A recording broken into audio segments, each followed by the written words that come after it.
helping you understand what the Empress represents, okay?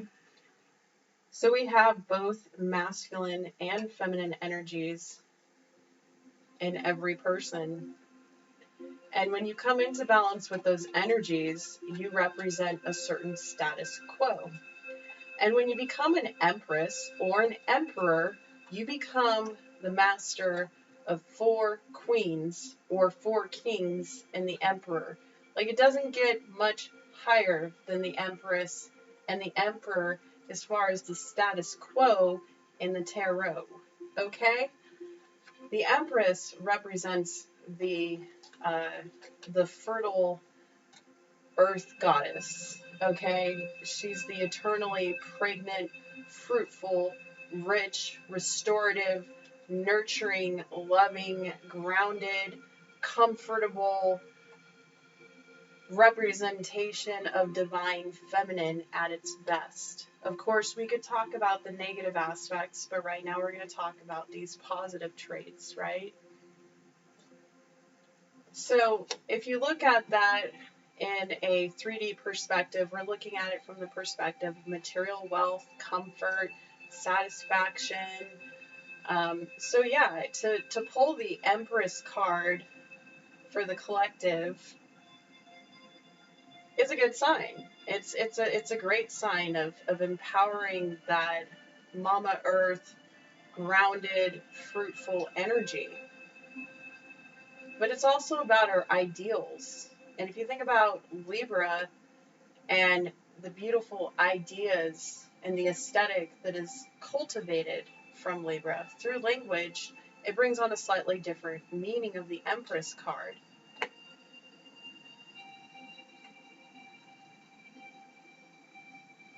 And it's interesting to bring that up because with Venus being in Aries, its polar opposite, and it being in retrograde, being under review, what we value, what we're attracted to,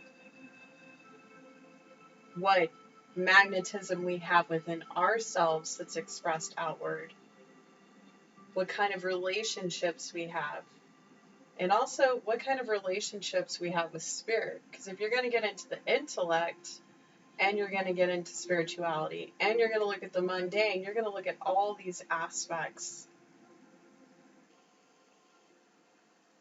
So I ask you, collective,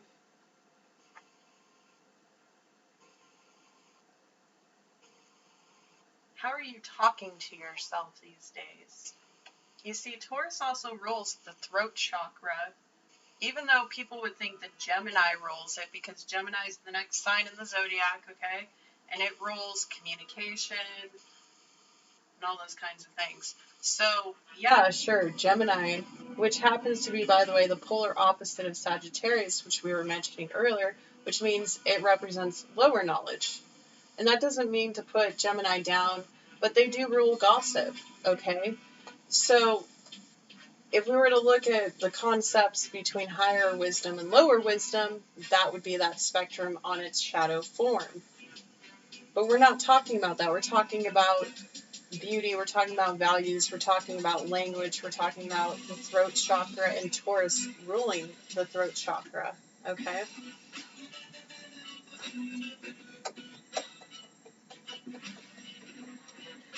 So how do you speak to yourself? How do you speak to others? How do you express your values, your desires, your worth through your words?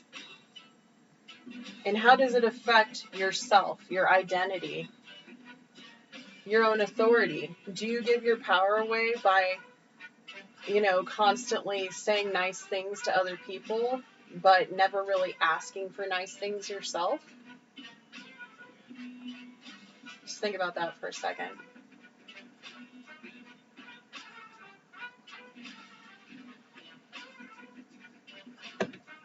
You're going back to the Empress card, right? And in the tarot, she is the Queen of Wands. She is the Queen of Swords. She is the Queen of Cups. And she is the Queen of Pentacles. So we got water with cups, we've got air with swords, we've got wands with fire, and we've got earth with pentacle. Okay, that means that she has gone through the levels to be in the status she's at. She's earned her way up, which Taurus principles are known for being persistent, having longevity, working very hard at something steadily, being grounded, being in the 3D, continuing to grow. Like, I think another good representation of Taurus would be like the Eight of Pentacles card, because it represents that consistent working towards something that you're building, right? So the Empress has built an empire. She's obtained her wealth for a reason. And by mastering these 4 queens, which, by the way, are above a knight, and they're above a page, there have been quests, there have been trials, there have been tribulations. And we have to all go through these things. The same thing is seen through the Emperor card, the divine counterpart of the Empress. The Emperor owns its domain. They delegate. And an Emperor is known as a masculine card, okay? It's ruled by Aries, interestingly enough, right? You see the split of the Libra-Aries polarity axis between the Empress and Emperor cards. But both fire and air are masculine principles.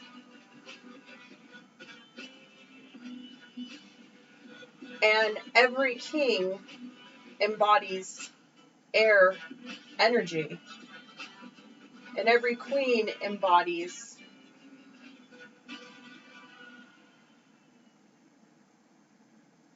water energy, earth energy. The Emperor and the Empress, they all contain all energies, right? But they've all earned their way. You know, in the masculine principles, you see the page, the student, going and learning the information, just starting their quest, being a little wary, kind of like I'm getting glimpses of the Sword in the Stone, right? The Disney classic version of the Sword of the Stone in cartoon form, or whatever you want to call it, animated. You know what I'm talking about. So you start off as just like not knowing a lot, but being very eager and like excited and moving forward on your quest. Then when you get to the night, it's like, okay, you've picked up a little bit more skills, you've journeyed, you've battled, you have some wisdom that kings have, but you're not quite at that rank yet. You haven't fought the big boss yet, so to speak. And when you get to the king, you have mastered the quest. You have accomplished the journey. And now you rule over your domain. Well, an emperor is the embodiment of every quest and every challenge and every different aspect of the masculine principle. And you could say that the Empress is the feminine. And as many readers are now saying, it doesn't matter what gender you identify with. We're talking about energy. And that's hard for people to conceptualize for more than one reason that we're not going to get into today. So everybody, to be in balance, and I say this astrologically too, is to embody the polar opposite of that which you feel you represent in order to become a whole. You know, like yin and yang. Everybody knows that concept, black, white, masculine, feminine working together, right? And becoming the whole. Well, you could say in order to master your sun sign, for example, using astrology, you would want to learn about your polar opposite sign of your sun sign and how they're expressed, and then start integrating certain traits from the opposite sign in order to fully represent the shadow and light of your sign, plus evolve into another polar opposite aspect of so. It also gives you a lot of humility, compassion, empathy for other people to put yourself in the perspective of the opposite, right? This is how we learn. This is how we evolve. I've been doing this for over 20 years. I'm gonna go longer than that, okay? I just had a big milestone birthday, that's all I'm gonna say. So I've been doing this since I was a kid, and my interest in astrology started from wanting to understand people, wanting to observe people. So I didn't learn in a traditional fashion. I didn't learn through tech or videos or whatever. I looked at a book, I studied people, I made notes, and I was very analytical. I was also highly interested in psychology at a young age, which I never went to school for, but I've always studied and been fascinated by the mind and the psyche and emotions. If you check out some of my advocacy work on my channel, you'll get to understand a little bit more about emotional intelligence and recovering from childhood trauma. We're not going to get into that here, so don't click away, okay? What was I saying?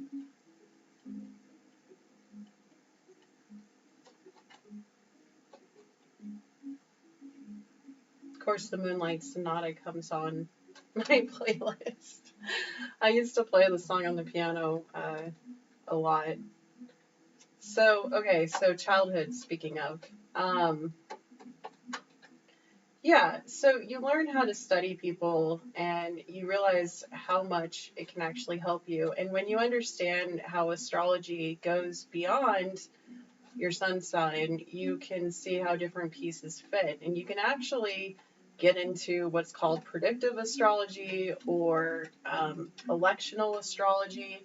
And predictive astrology is pretty much where you look at future transits and timelines, and you can use electional astrology in the same way, where you look at kind of guideposts in time that reflect the positive experiences in different parts of your chart, and you can plan to make different big moves based on what's going on in your chart. Or you can go inward with it and you can go, oh, okay, so this is highlighting this part of my chart this month. Maybe I'll focus on integrating that part of myself. Okay? It can be used inner or outer. Astrology is a tool. It's not a belief system. It's not a religion. It's not crap. It's been around for thousands of years, and it started by people observing the cycles of nature and human behavior. So you can see how it's very closely tied into psychological principles.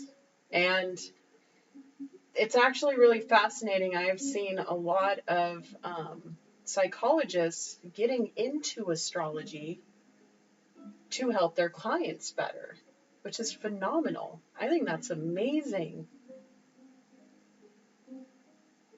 I mean, you look at parapsychology, which has been around since the late 1800s, early 1900s.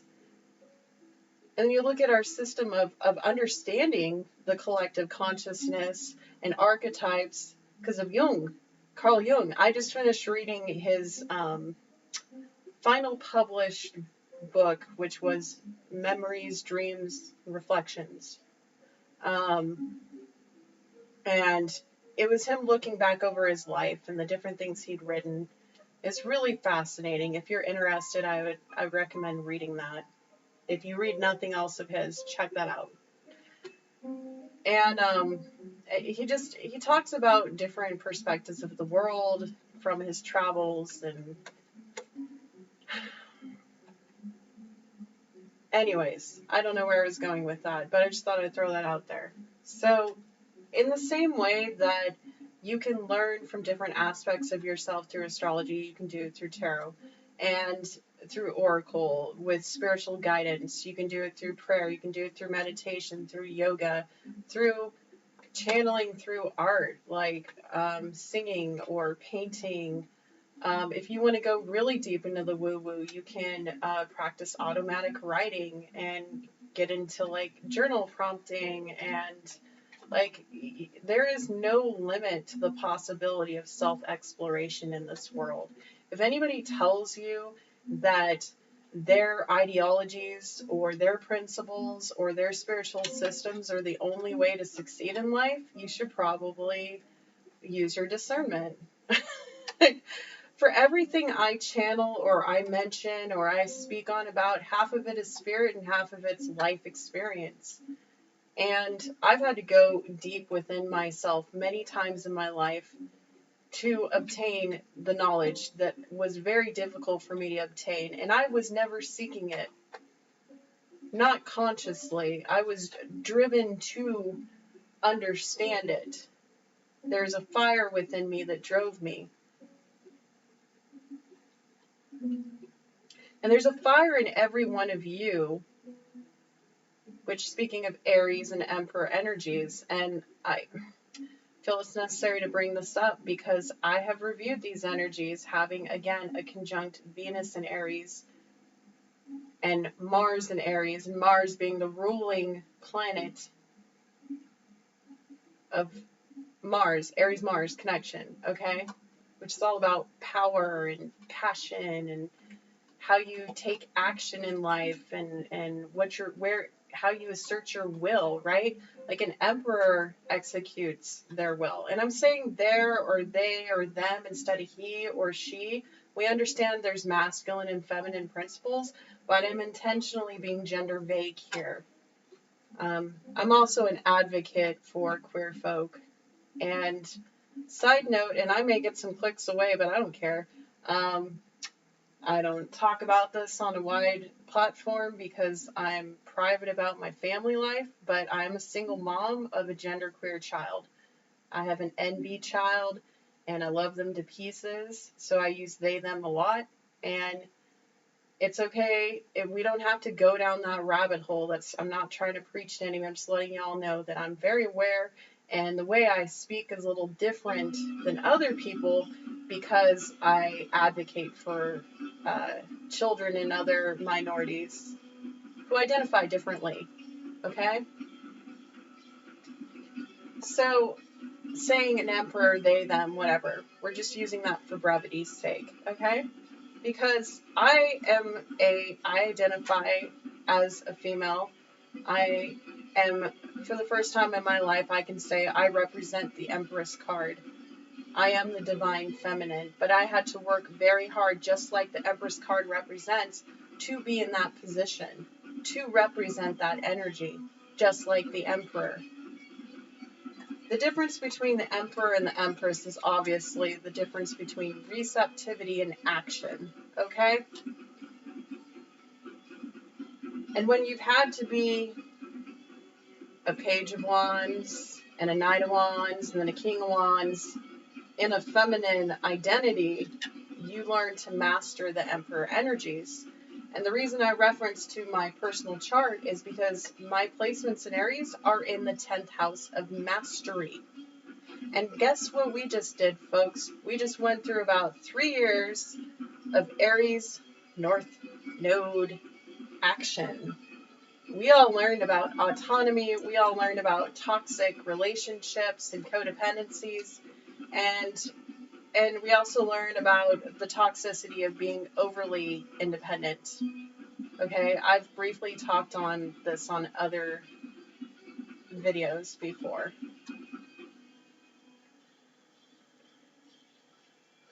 A lot of people might get a little impatient with the way I talk or channel, and that's okay because I am cultivating my community right now, and I'm calling people who are interested in hanging out and having a chat about these kinds of conversations. I don't do things in a linear fashion because the concept of the world being linear is false. And I said a quote, I have a clip of it somewhere on one of my playlists, about that just not being the case. We don't live in a linear world. And the quote goes, we don't actually live in a linear world. The only thing linear in this world is a straight line. Now, for those of you that understand physics and other things, you might laugh at that. but that's the whole point. It's meant to be philosophical. It's meant to be thought-provoking, as a lot of my wisdom is. And something you should know about me is I have claircognizant psychic abilities, which means I tend to receive information as a psychic medium from spirit, from a higher power. And it's information that I didn't really understand how I had access to it. So these are things I'm learning to master in my life from a different perspective. Now I'm being drawn to mention also that the North Node, our destiny as a collective, is in Pisces and has been for a month now. So it's the time to look into mysticism. It's the time to look into esoteric teachings. It's the time to go deep into the subconscious. You see, a lot of people associate Cancer with the moon because, well, it's represented astrologically as the moon glyph for Cancer, the fellow water sign to Pisces and Scorpio. But Pisces in the tarot is ruled by the moon. There's also Piscean connections to the Hanged Man and also the High Priestess. But as far as the moon goes and the tides and the ocean, you see, Cancer may be the ocean, and Pisces is the depth of that ocean. Okay? So there's a lot of depth that we are into as a collective. And there's a lot of shadow aspects of Pisces that people like to talk about, but we're talking about the evolved version of Pisces.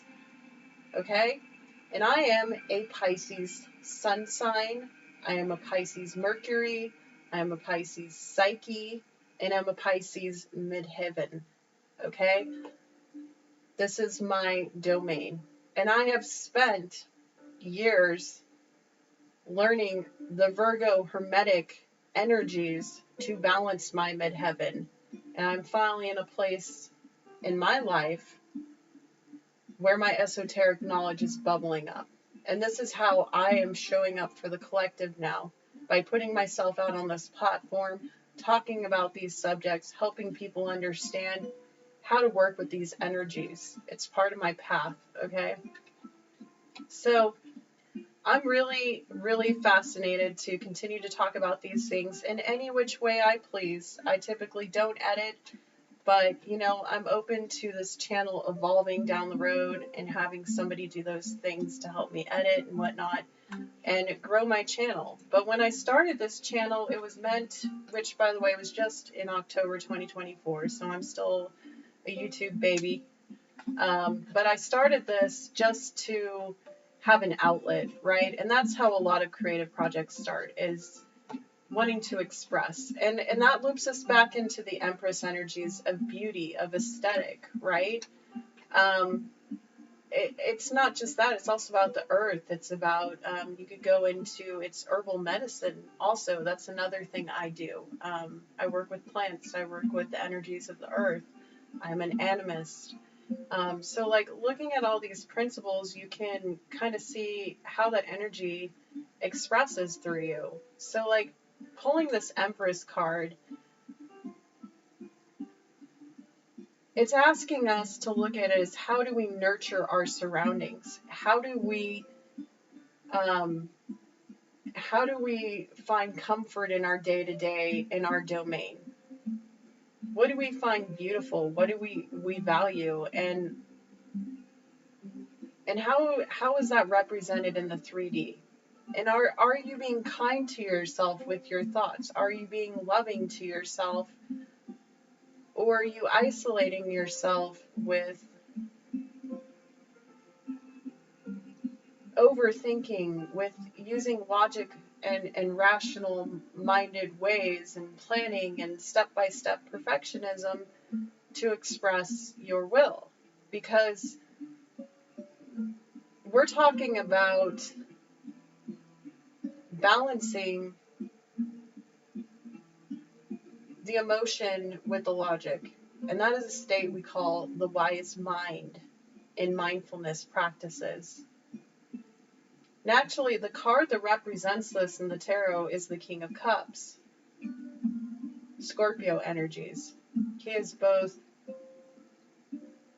emotionally intelligent and logical at the same time, right? So in order to master your emotions, you have to deal with them. The Empress has no problem expressing kindness, compassion. You really see that through the Queen of Cups aspect, right? Again, more receptive energies. So you can think of how you receive from other people, their values, and their way they express beauty in the world, and appreciating that beauty, because that's part of the Libran, Taurus, Venusian properties, okay? And we're not talking about shallow, like, wow, she's so fine. Wow, look at him. He is, okay? We are not talking about that, though that is the lower level, still positive, but, 3D versions of that aesthetic. What I'm talking about is, what beauty do you see in people's souls around you? How do people express their beautiful souls? How do you embody that? How do you execute that love for others by expressing your true beauty? What is it that makes you truly beautiful as a soul?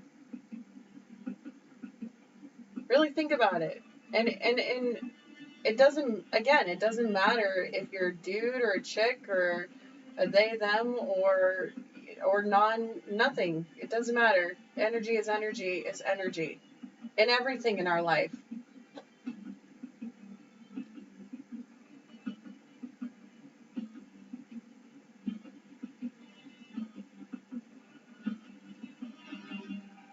For the collective, I ask you, like, what do you want to build? What do you want to grow? What do you want to see flourish?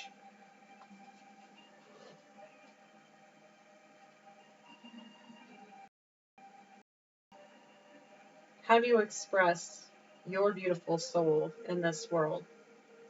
And remember, as within, so without. So whatever you invest in yourself, whatever, and yeah, self-care, sure, it can be surface level. It can be pampering yourself with beauty treatments or makeup or clothes or all those things. Or it can be values. It can be the way you think about life. It can be the way you express that to others. Because again, I'm thinking of the Libran air quality of Venus in this particular moment.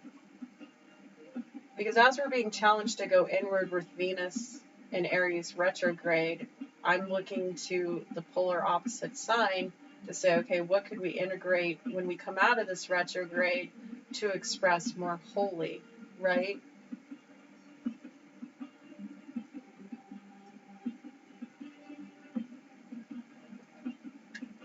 And since Taurus rules the throat chakra, how do we express that? How are we making the world a better place?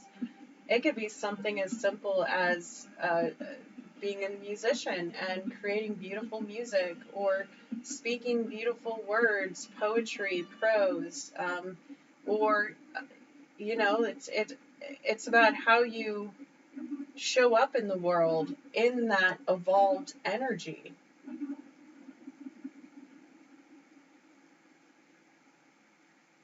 Because the Empress in reverse is the destruction of everything that has been built. You can sit around and speculate and talk crap about people all day long, really get into the shadow of Gemini gossipy energies, and you can do that, but your outside is not going to represent your inside that way. You'll just keep attracting, and again, Venus is the planet of attraction, right? You'll keep attracting more gossip and more things to bitch about. So what are you spending your time speaking on? And if you're speaking on these lower level things, these negative things, or you're speaking to yourself in a negative way, like putting yourself down, how mindful of that are you? Like, are you aware? that you're attracting people who are going to put you down, who are going to speak badly of you. When you speak badly of yourself, it's an energy. Yet again, what are you attracting? What are you putting out there? What are you putting in you? Like, if you want to get down to the nitty-gritty earth energies, like, how are you eating? What are you ingesting? And also content. What are you consuming? How do you spend your time of leisure? Is it fulfilling you? These are all questions we could ask. What are you growing? What are you cultivating? Where are you trying to lead by example through higher principles of knowledge, like the Hierophant, the sibling card to the Empress, huh? Or who in your community can you talk to be uplifted into that energy? You know, some of you are Christian and you go to church. Some of you are Buddhist and you go inward. Some of you are like me, you're pagan freaks and you're all over the place. That's okay. However you speak to your guides, to your spirit tribe, to your ancestors, to whatever, sometimes it's in the physical community. You know, you want to talk about physical, like, people have become so complacent with virtual reality that I don't really see a lot of people actually physically communing with each other anymore. And that's okay. There's a level of convenience there, but ask yourself, how are you physically showing up for other people? How are you treating other people? How are you treating yourself? Do you have time for those leisurely activities? And you may say, what the hell is the point of this? Why? Everybody knows, yeah, self-care, whatever. It's like, do you really? Do you feel fulfilled in your life going day in and day out and barely being conscious because you have too much shit to do? Or are you in the present moment actually feeling the state of love?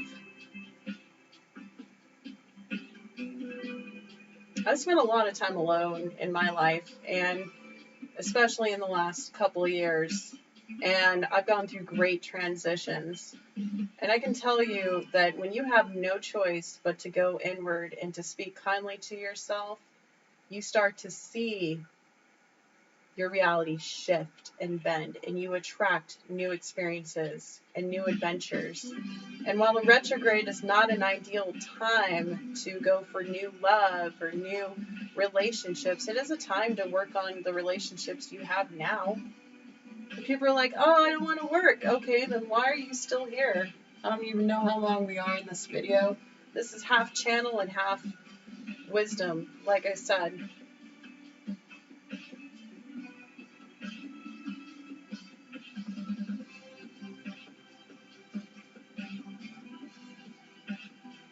So, I'm going to leave it at that. I'm not going to do my typical Terra Mundi post on my Instagram like I usually do. I usually go into a brief channel and I curate and I make it look all pretty.